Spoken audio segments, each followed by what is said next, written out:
morning. It's January 27th, and we're going to talk about industrials today. Absolute Strategy Research, which is a really great research shop out of Europe, they highlighted how global industrials are priced to look through the current economic landscape versus looking at the one we're facing right now.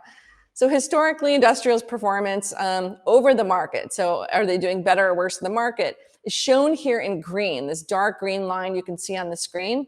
And that's, as you can see, positively correlated with ISM manufacturing new orders, shown here in gold. So when orders are going up, industrials are outperforming on a global basis the markets. When they're going down, it's the vice versa, right?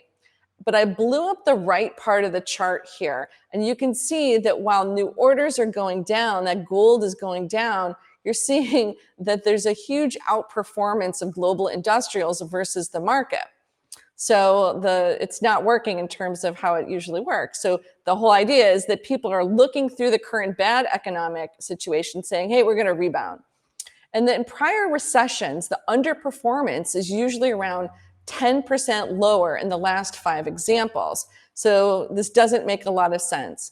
You know, ASR also makes the case that earnings are at risk for the sector. The macro data is a headwind, not a tailwind, and they've extended profit margins like many industries. And I know we've talked it a little bit about on these programs, and also in our quarterly letter to investors, we talk about that a lot.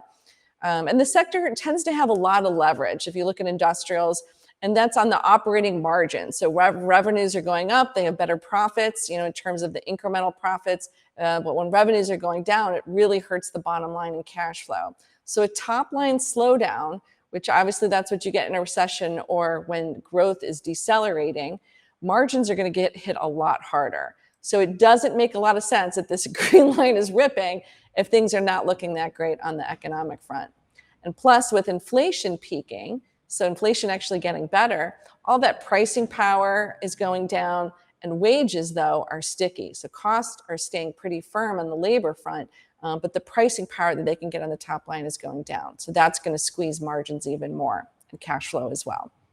I'm going to go next to the Longbow platform to look at some of the big names that are in the global industrial complex. So now we're looking at the Longbow dashboard, and I put together for you the XLI, which are the industrials here in the US, and the S&P 500, plus a bunch of the names that are big in the MSCI World Industrials Index. You've got Raytheon, Boeing, Lockheed, Deere, Caterpillar. You probably know these, Honeywell. Siemens isn't in here because that's a European name, and we're not doing the ADRs or the international securities here. But here are some of the top ones that are in the Global World Index for Industrials. And what I want to show you is, like, how do you put together research that you're reading with the platform itself here at Longbow? And what I would look at is, like, okay, where's the white line relative to the trading range? And you see that there's a lot of them. You've got Caterpillar, you've got Deere, Lockheed. A lot of them are kind of nearing the top end of the trading range. So obviously, if you're looking to put money in these and be momentum oriented, that's not the time to do it. And given what we were talking about, saying, gosh, our valuation's overextended here versus where earnings are going to go, I like to look at the medium-term signals and say, okay, the short term, what's the momentum? Well, gosh, they're not even all bullish. And medium term, though, it's been bullish. So things have kind of moved on a number of these names, but you've got neutral and bearish, and a lot of bearish asymmetry. And so things are not looking great. This isn't when you really want to be moving into the names. And the low ends are trading lower of the risk range. So that's not something you want to see when there's really, you know, bullish signs technically. But you are getting a ton of higher. And I think that's really representative of what ASR is telling you, is that there's been an outperformance relative to other stocks and other asset classes that probably isn't warranted. So that's one of the things I would do to use the platform. And, you know, every single name, though, is different. So obviously, Caterpillar is really going to be different from a defense name. And so you have to do your fundamental work to understand, well, if you are going to be in an industrial, you know, which one fundamentally do you want to own? But overall, you do have to look at the perspective, just like we saw in 2022, how rates really affected technology and other long duration assets. Like, is there something bigger going on that I need to understand before I go into an individual name that might affect my returns?